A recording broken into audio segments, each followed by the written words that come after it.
Everyone, welcome back to my channel logic gainers. My name is Nida. तो आज के video में हम लोग स्टार्ट करने वाले हैं क्लास 6 साइंस का chapter number 3 which is fibre to fabric. इस चैप्टर में हम लोग पढ़ेंगे कि हमारा जो फाइबर होता है वो क्या होता है, उससे हम किस किस तरीके से यूज़ करके हम उससे फैब्रिक बनाते हैं, प्लस इसके कितने कितने टाइप्स होते हैं। ये सारी चीज़ें हम लोग अब इसके बारे में डिटेल में पढ़ेंगे, ठीक है ना।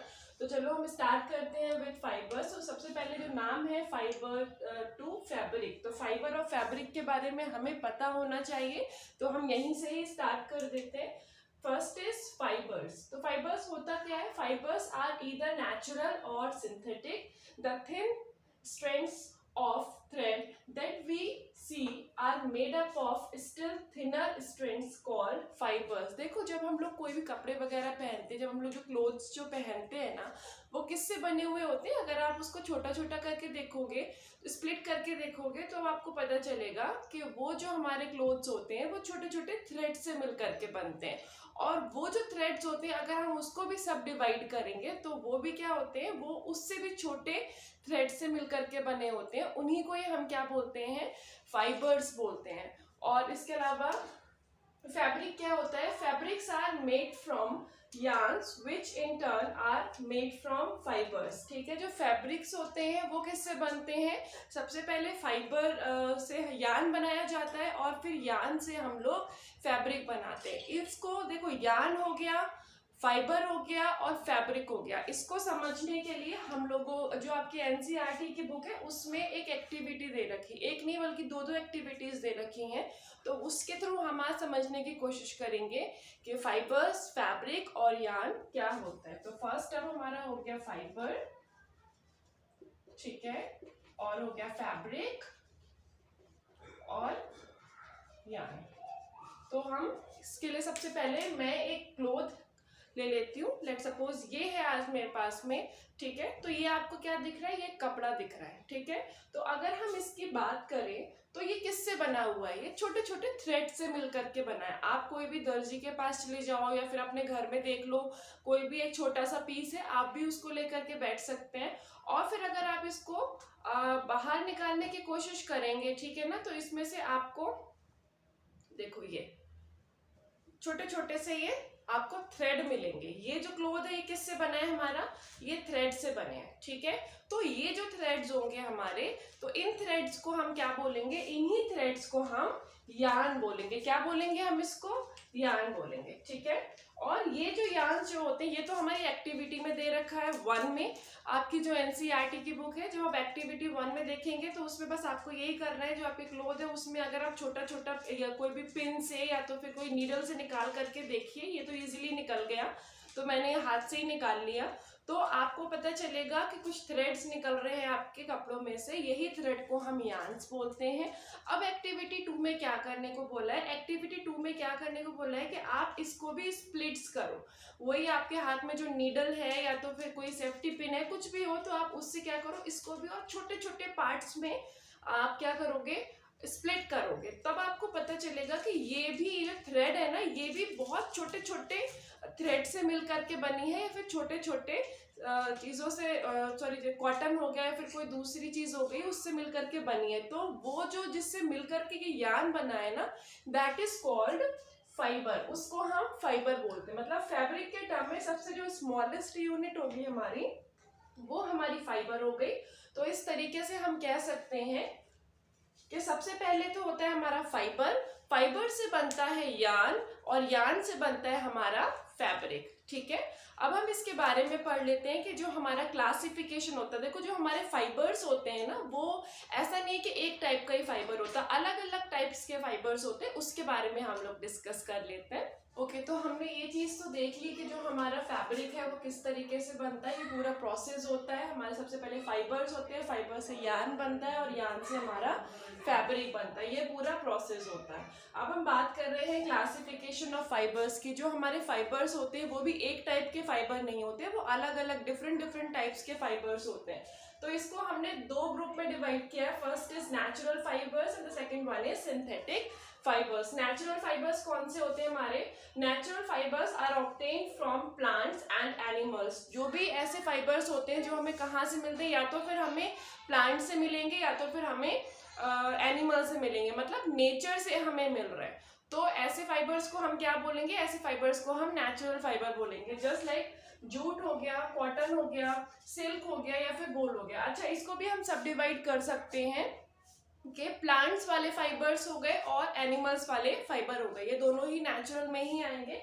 तो प्लांट्स जैसे कि जूट का प्लांट हो गया या कॉटन का प्लांट हो गया, तो इनसे हम अलग टाइप के फाइबर्स बनाएंगे, ठीक है। और ये दोनों हमारे एनिमल के से जो हम ऑब्टेन करते हैं, जैसे वूल हो गया, वूल हम शीप से करते हैं ना, और याक से करते हैं। इसके अलावा सिल्क हो गया, सिल्क हम किससे करते हैं? जो कोकून होता है सिल्क वॉर्म्स का, उससे हम लोग सिल्क बनाते हैं। तो ये दोनों फाइबर हम एनिमल से ऑब्टेन करते हैं। तो ये सारे के सारे फाइबर्स कौन से हो गए? नेचुरल फाइबर्स के अंडर में आएंगे।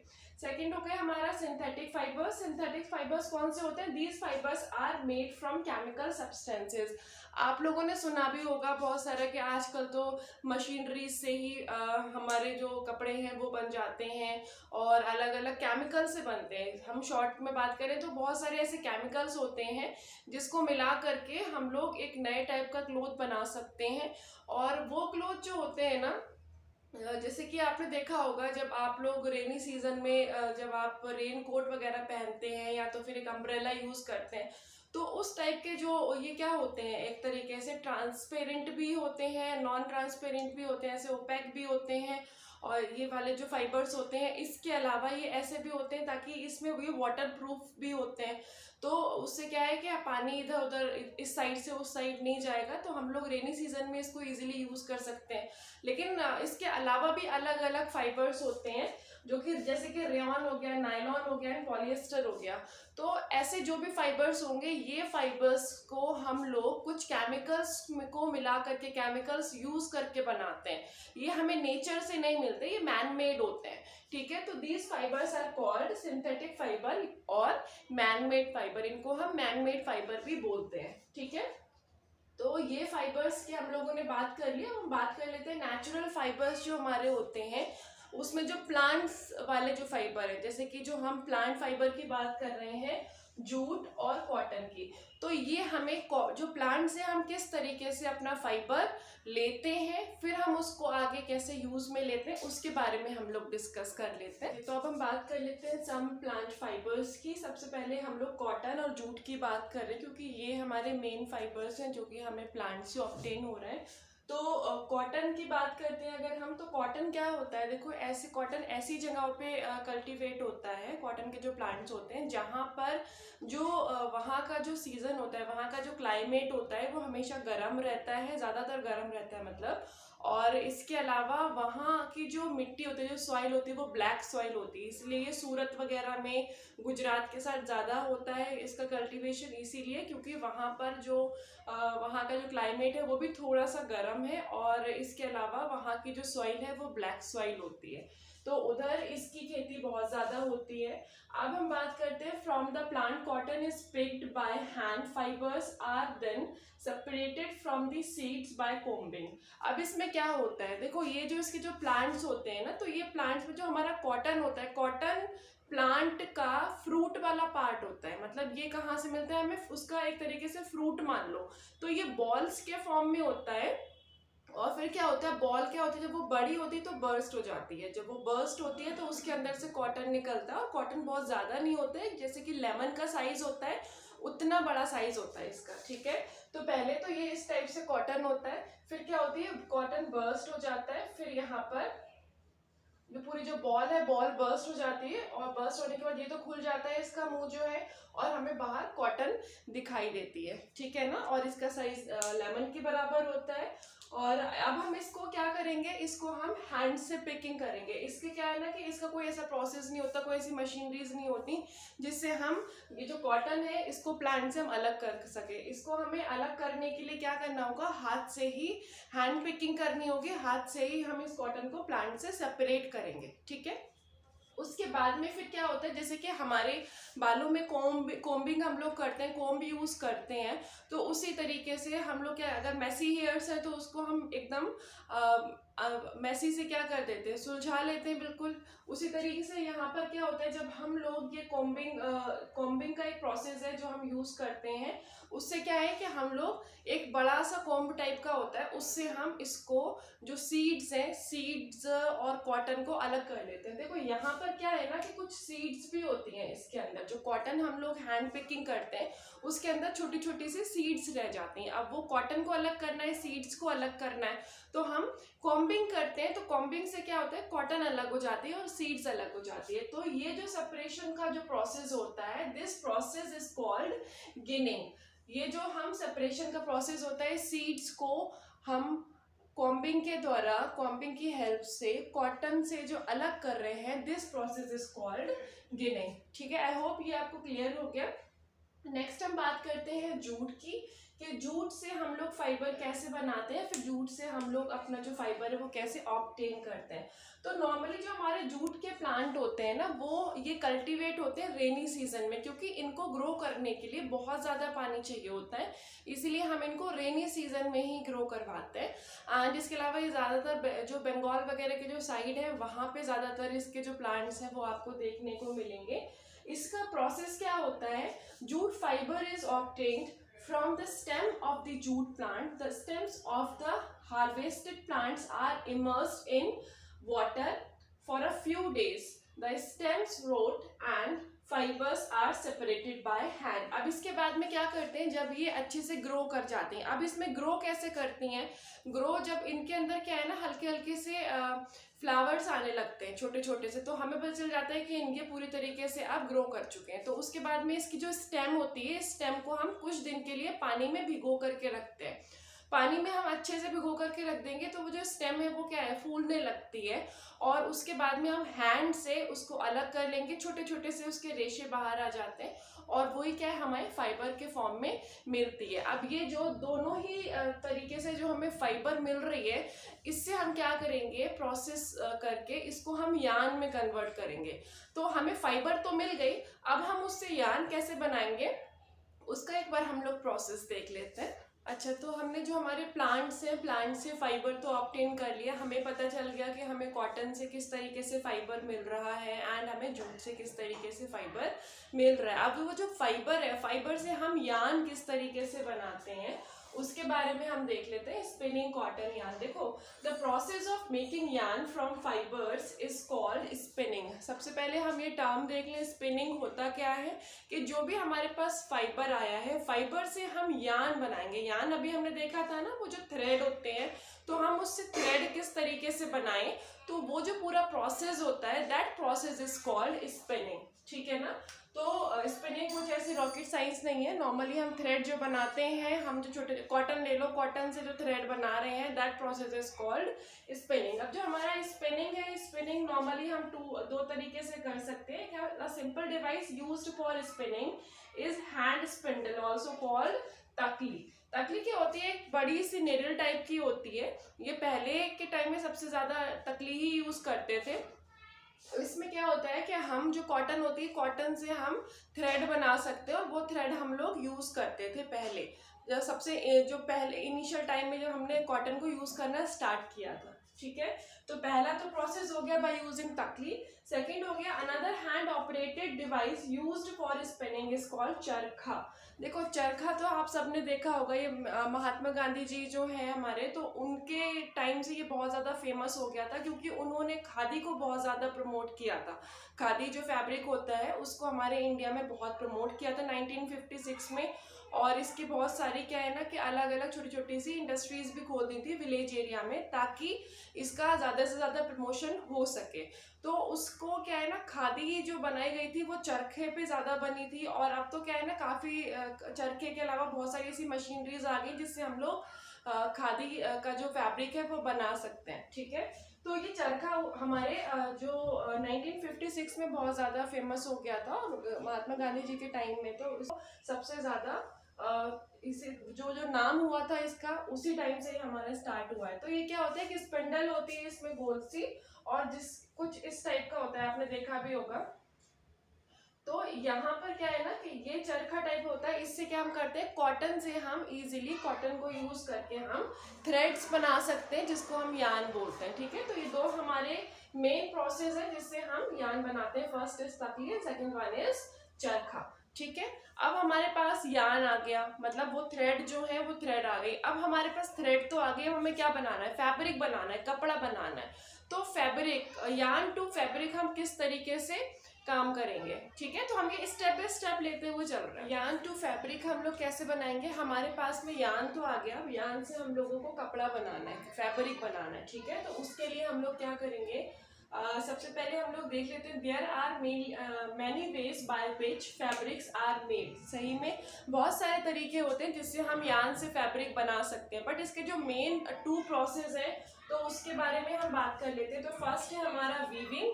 वीविंग के थ्रू हम लोग क्या कर सकते हैं, यान से फैब्रिक बना सकते हैं। वीविंग क्या होता है, the process of arranging two sets of यान इज कॉल्ड वीविंग। ये थोड़ा सा इंपॉर्टेंट है हमारे लिए। कैसे इंपॉर्टेंट है, इसमें दो सेट होते हैं यान के, हम दो सेट लेते हैं। लेट सपोज एक तो सेट मेरा कुछ इस तरीके से हो गया, ये मेरा हो गया सेट 1। ठीक है, अब हम इसमें क्या करेंगे, इसको वीव करेंगे, या तो फिर हाथ से हम लोग वीविंग कर सकते हैं। तो हम यहाँ से इस तरीके से ऊपर नीचे, एक स्ट्रिप ऊपर, एक स्ट्रिप नीचे, एक ऊपर एक नीचे, इस तरीके से हम वीव कर सकते हैं, वीविंग इसकी कर सकते हैं। तो हम क्या करेंगे इस तरीके से। ठीक है, तो ये हमारा जो दो सेट हो गए, एक तो सेट ये रेड वाला हो गया, और एक हमारा जो सेट है ये कौन सा हो गया, हमारा ब्लैक वाला हो गया। तो ये दो हमारे सेट हो गए यहाँ पर। तो इनको हम क्या कर रहे हैं, अरेंज कर रहे हैं आपस में। ठीक है ना, तो ये अरेंजमेंट हो गया। ये प्रोसेस को हम क्या बोलेंगे, हम वीविंग बोलेंगे। और इस वीविंग के थ्रू हम पूरा का पूरा एक एक फैब्रिक बना सकते हैं। ठीक है, तो ये हमारा प्रोसेस हो गया। तो इसी को हम फाइनली बोलेंगे, the process of arranging two sets of yarn is called weaving. देखो, जो हम लोग हाथ से करते हैं वीविंग, ये भी दो टाइप्स की होती है। फर्स्ट हो गया, जैसे कोई बड़ी बड़ी सी स्ट्रिप्स हैं, तो वो तो ऑफ कोर्स हम लोग हाथ से कर सकते हैं। आप लोगों ने देखा होगा जो हैंडमेड बास्केट्स वगैरह आती हैं, आपने देखा होगा, आप अगर कहीं पर, तो वो लोग हाथ से दो सेट लेते हैं और उसको हाथ से बनाते हैं। या फिर जो मैट होती हैं, कभी कभी आपने देखा होगा मैट जो होते हैं उनके भी दो सेट होते हैं और वो लोग हाथ से बनाते हैं। क्यों? क्योंकि उनके जो यान होते हैं वो काफ़ी बड़े बड़े होते हैं। बट कहीं कहीं ऐसा होता है जो यान होते हैं वो बहुत ही ज़्यादा पतले होते हैं। तो उस केस में हाथ से उसको वीविंग करना, हाथ से उसका अरेंजमेंट करना बहुत मुश्किल हो जाता है। तो वहाँ पे ना एक मशीनरी सी आती है वीविंग करने के लिए, उसको हम क्या बोलते हैं, लूम बोलते हैं। ठीक है, तो जो आपने नाम भी सुना होगा, हैंड लूम। ठीक है, तो ये लूम्स के ऊपर आपके अगर एनसीईआरटी की बुक है तो उसमें एक पिक्चर भी दे रखी है। तो हैंडलूम्स के कैसे क्या करेंगे, जो छोटे छोटे जो पतले पतले यार्न है उसको हम अरेंज कर सकते हैं और उससे हम लोग फैब्रिक बना सकते हैं। तो ये तो हो गया हमारा वीविंग का प्रोसेस। अच्छा, सेकंड हमारा प्रोसेस हो जाता है निटिंग। निटिंग क्या होता है, देखो ये वीविंग तो हमें समझ में आ गया कि हमारे पास में यहाँ पर दो सेट्स हो गए, बट निटिंग में ऐसा नहीं होता। निटिंग में क्या होगा, हमारे पास में एक ही यान होगा। आपने देखा होगा घर में मम्मी हो गई या फिर कोई भी आपने स्वेटर वगैरह बुनते हुए देखा होगा, तो वहां पर क्या है, एक बड़ा सा यान होता है और उसी यान को हम पुल आउट करते रहते हैं, निकालते रहते हैं, और उसी से क्या है, दो हमने स्टिक ले ली या फिर जो जिससे हम निटिंग करते हैं उससे हम लोग स्वेटर वगैरह या सॉक्स वगैरह निट करना स्टार्ट कर देते हैं, निटिंग करना उसका स्टार्ट कर देते हैं। तो वहाँ पे दो सेट नहीं होते, वहाँ पे सिर्फ एक ही सेट होता है, एक ही यान होता है, बट हम उसको पुल आउट करते रहते हैं और उसकी निटिंग करते हैं। ठीक है ना, तो ये तो हो गया हमारा निटिंग एंड वीविंग, हमारा क्लियर है, वो भी आपको क्लियर हो गया है। अब हम बात कर लेते हैं हिस्ट्री की, कि हमारा जो क्लोथ्स है उसकी क्या हिस्ट्री है। ठीक है, अच्छा, तो हम बात कर लेते हैं हिस्ट्री की, जो हमारा फैब्रिक है उसकी क्या हिस्ट्री है हमारी, और क्लोथिंग मटेरियल के बारे में थोड़ा सा हम देख लेते हैं कि हर किसी की एक हिस्ट्री है। हमारे इंडिया में जितने भी डिफरेंट डिफरेंट फूड आइटम्स होते हैं और उसकी भी एक हिस्ट्री है, तो भाई क्लोथ्स की भी क्यों नहीं हिस्ट्री होगी, है ना।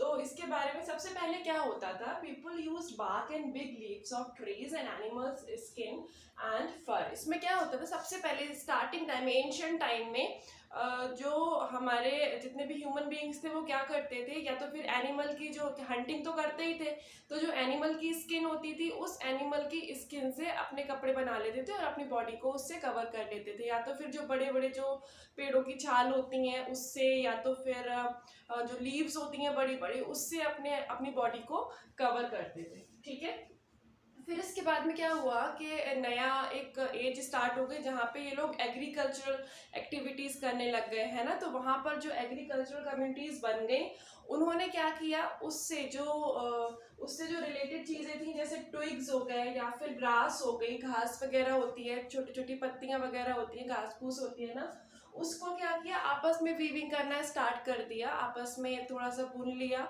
और उससे वो क्या करते थे, अपने आप को कवर करने लग गए। बट उस टाइम नीडल तो चलती नहीं थी, नीडल होती नहीं थी, स्टिचिंग उनको आती नहीं थी, तो वो नॉर्मली इसी तरीके से ऐसे ही पहन लेते थे, उसको कोई स्टिचिंग वगैरह की उसकी ज़रूरत नहीं पड़ती थी, है ना। अब क्या हुआ, फिर इंडिया में जो गंगा रिवर है उसके पास में फिर कॉटन के जो प्लांट्स हैं वो ग्रो करना स्टार्ट थी, क्योंकि भाई एग्रीकल्चरल एक्टिविटीज तो वहाँ पर स्टार्ट हो ही गई थी।